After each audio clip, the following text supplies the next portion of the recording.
equals does your device need fixing? We offer a free diagnosis. We pick up and deliver right to your door, no calls or travel needed. We send you a quote before repairing, and only go ahead if you approve it. Easy, transparent, and professional. Link in description. To start, ensure you have the right tools. You'll need a small screwdriver, an anti-static wrist strap, and a soft cloth for cleaning. First, power off your Asus V3607V and unplug it. Remove the battery if possible. Next, locate the screws on the back panel. Carefully unscrew them and lift the panel off. This exposes the internal components. Now, look for the BIOS chip.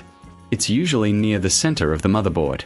Before proceeding, clean any dust around the area with a soft cloth.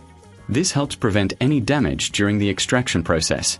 Using your small screwdriver, gently pry the BIOS chip from its socket. Be cautious not to damage the surrounding components. Once removed, you can proceed with the extraction. If you're unsure about any step, remember, you can always seek a professional diagnosis without obligation. We offer pickup and delivery at your home, so no calls, no travel. Plus, you'll receive a quote before repair. This ensures you know what to expect. Now, let's get that BIOS extracted. Does your device need fixing? We offer a free diagnosis. We pick up and deliver right to your door, no calls or travel needed. We send you a quote before repairing, and only go ahead if you approve it. Easy, transparent, and professional. Link in description.